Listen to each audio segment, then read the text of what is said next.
There is a kind of fighter who refuses to go down. You know the one. Clean shot, perfect angle. The kind of punch that has ended careers, dropped champions, silenced entire arenas. And this fighter eats it, rolls, keeps walking forward. The crowd goes insane. The commentator runs out of words. And you're sitting there thinking, how? How is he still standing? Let me tell you, because the answer isn't what you think. It's not heart. It's not willpower. It's not God deciding he's got more to do. Welcome to Loving Fighters. First, let's kill a lie. Right now, toughness and durability are not the same thing. They are not even close. Some of the toughest, most iron-souled fighters who ever laced up got knocked stone cold. Heart doesn't keep the lights on. A man can want to survive with every cell in his body and still wake up staring at the ring lights with no memory of hitting the floor. Here's the truth. Chin isn't courage. Chin is construction. It's how he was built. And the fighters who never go down, they were built differently, on purpose. Let me take you somewhere specific. March 1985. A middleweight walks into a ring in Las Vegas. His name is Marvelous Marvin Hagler.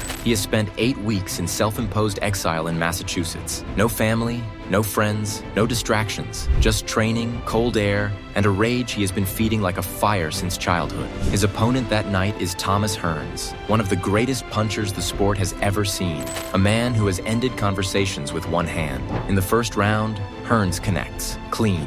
Flush. The kind of shot that makes trainers flinch in corners across the arena. Hagler's head snaps back, and then he smiles. Not a nervous smile, not a fake smile. A smile that says, I have been hit harder than this in the gym every single day for 8 weeks, and here's what I think of your best shot. Hearns was done from that moment. Not from the punches, from the smile. Here's the question nobody asks. Why did that shot not put Hagler down? What did he have that Hearns didn't? Let me tell you exactly. It starts with the neck, and I mean that literally. Every trainer worth anything will tell you this if you back them into a corner. The neck is everything. When a punch lands on a jaw, the force travels. The skull moves. The brain, sloshing around inside your skull in fluid, lags behind. That lag is the knockout. The brain slaps the inside of the skull. Consciousness cuts out. The body drops. That's it. That's the whole mechanism.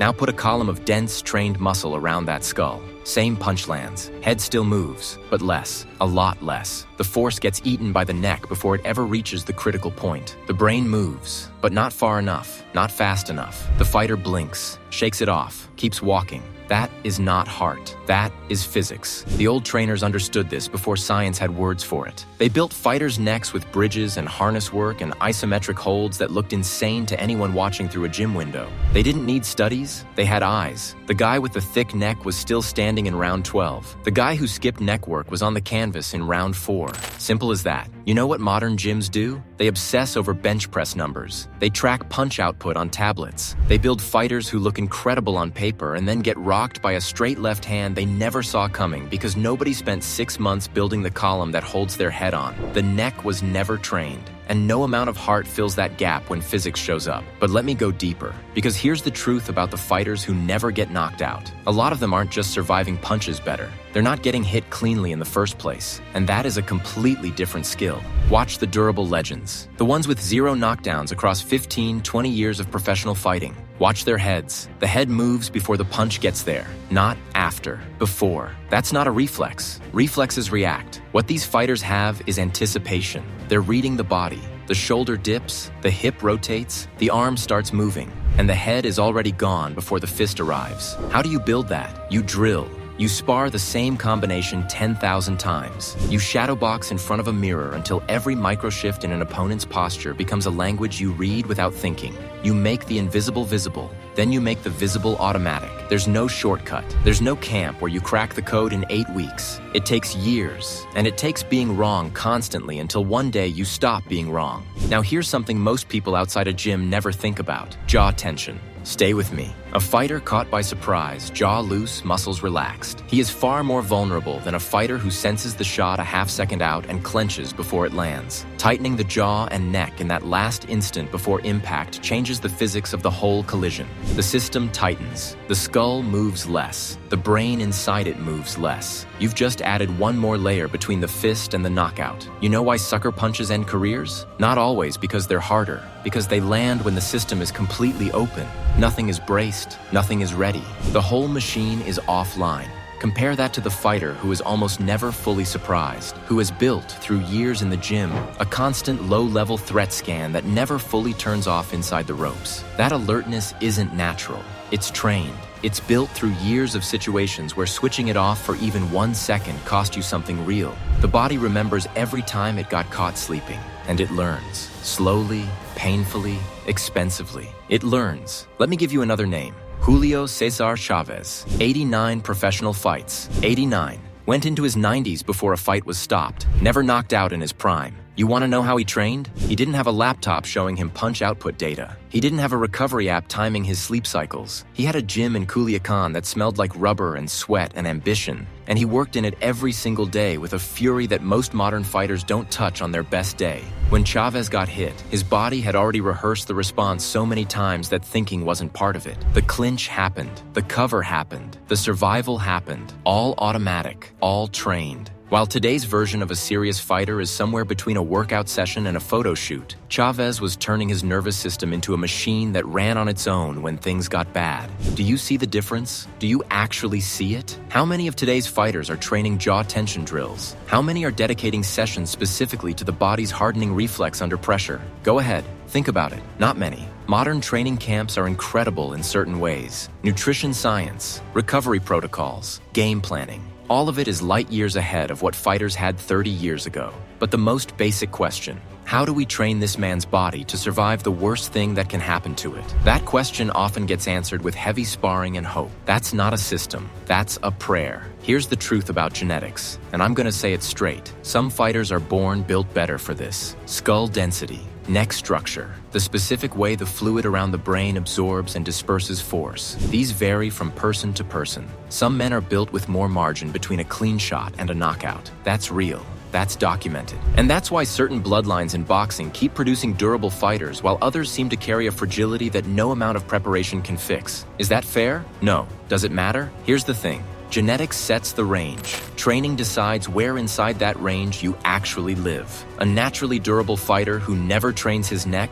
who never builds head movement, who spends his whole career walking into shots, he will find his limit, guaranteed. And a fighter with ordinary gifts who builds his defense methodically, obsessively, intelligently. That fighter operates at the very top of what he's capable of, and sometimes beyond. The difference between a fighter who gets stopped at 30 and a fighter whose chin is intact at 38 is usually not genetics. It's whether anyone ever sat him down and told him what he was actually building and why. Most fighters never have that conversation. They're told to work harder, to hit the bag longer, to run more miles. Nobody sits them down and says, here is the physics of why you fall. Here is the specific and trainable thing that keeps you standing. That conversation changes careers, and it happens in almost no gyms. Let me tell you about the mental side now. Not willpower. Something more specific than that. When a hard shot lands and doesn't put a fighter down, there's a window. 2-3 seconds. The brain is somewhere between fully working and not. Foggy, vibrating. And what the fighter does in that window is everything.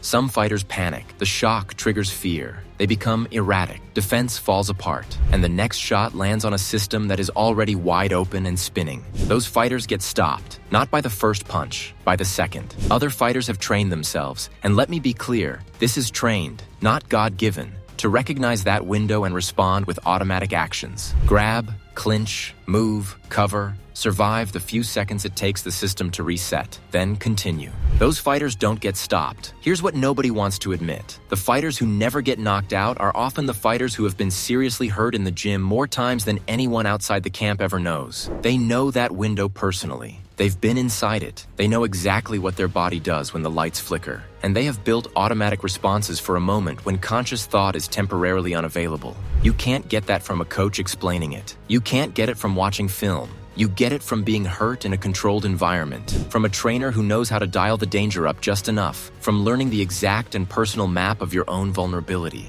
There is fake toughness, the puffed chest, the refusing to show pain, the acting like nothing landed. And then there is the real thing, The quiet, private knowledge of exactly how far your system can be pushed before it fails. The durable legends had the second kind. They were not pretending to be indestructible. They simply knew, with hard-won accuracy, where their edges were. Now let me say something that's going to land badly for some people. Modern fighters are better protected than any generation before them. Bigger gloves, stricter referees, controlled sparring with objectives and round limits, and coaches monitoring everything. Good, right, long overdue. But here's the cost nobody talks about. Some of these fighters arrive at professional competition, and they have never truly met themselves under serious duress. They have never been hurt badly enough to learn what happens to their system in that moment. They don't know that version of themselves. And when they finally meet him, in a title fight, in front of 50,000 people, with everything on the line, they are shaking hands with a complete stranger. Meanwhile, the great durable champions of other eras had mapped that territory so thoroughly that the dark place felt like home.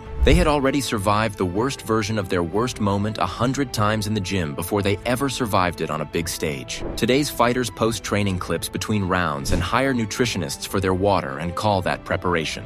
Hagler went to jail for 8 weeks and came out meaner than he went in. These are different things. Let me talk about something that ties all of this together. The best durable fighters in history did not separate offense from defense. Most fighters do. They are either attacking or they are defending. And in the gap between those two states, that half-second transition, knockouts live. The punch that ends fights is almost never the first punch thrown. It's the punch that lands while the brain is still processing the one before it, while the fighter is switching modes. Think about that. The knockout punch is not the hardest punch. It is the most perfectly timed punch. It finds the exact moment between actions. And if you have never trained to eliminate that moment, you are leaving that door open every single round of every single fight. The durable legends compress that gap to almost nothing. Defense and offense were not two separate ideas. They were one continuous response to whatever was happening. The clinch after a hard shot was not panic. The lateral step out of the fire was not retreat. Everything flowed into everything else. There was no door to walk through because there was no door. The opponent looking for the gap between actions simply could not find it. He could land the punch, but the response was already happening before the punch finished traveling. That is a level of preparation that makes people in arenas say things like, "This man cannot be hurt. He can be hurt. He just built a system that responds before the hurt can finish the job." Building that takes longer than building anything else. You can build a neck in months, head movement in a year. But the seamless integration, the fighting intelligence that runs without a gap, that takes a career. It takes being passive when you should have been aggressive, being aggressive when you should have been patient, and slowly, through losses and bad rounds and honest conversations in the gym at midnight, finding the place where it all connects. Most fighters never get there. Not because they can't, because the process asks for more patience than most people are willing to give. It asks you to be imperfect in public for years. It asks you to get it wrong in front of your sparring partners and your trainer and yourself, until getting it right becomes the only thing left. Pride kills this process. The fighter who will not be hurt in training because being hurt feels like losing will never learn what the fighter who accepts it learns. And on fight night, when the gap arrives and the lights almost go out, that distinction becomes everything. Here's the truth, the simple version, the version that fits on a wall. The fighter who is never knocked out built something that could not be broken. Not in one night, not by one punch, not by the best opponent his era had to offer. He built it in the dark, in gyms that smelled like leather and old sweat. At 4 in the morning when there was no crowd and no camera and no reason to keep going except that stopping felt worse than continuing. He got hurt, and he studied how he got hurt, and he fixed it, and he got hurt again in a different way, and he fixed that too. He was not lucky. He was not born special. He was not protected by some cosmic force that decided this particular man deserved to stay standing. He was prepared, completely, honestly, without shortcuts. And when the hardest shot of his career arrived, and it always arrives, for every fighter, for every person, in every life, there was already a structure in place to survive it. That is the answer. That has always been the answer. Build something that cannot be broken. Not because you're certain nothing will ever hit you hard, but because you've already been hit hard, and you studied it, and you built yourself into someone that shot cannot find twice. You want to know why some fighters never go down? It's not mystery. It's not magic. It's not luck or bloodline or the favor of heaven. It's construction. It's the decision, made in advance, made in private, made without an audience, to become something a single punch cannot end. That is not a boxing lesson. That is the only lesson that matters. Let me know in the comments what you think about this. Thank you for watching. Loving fighters.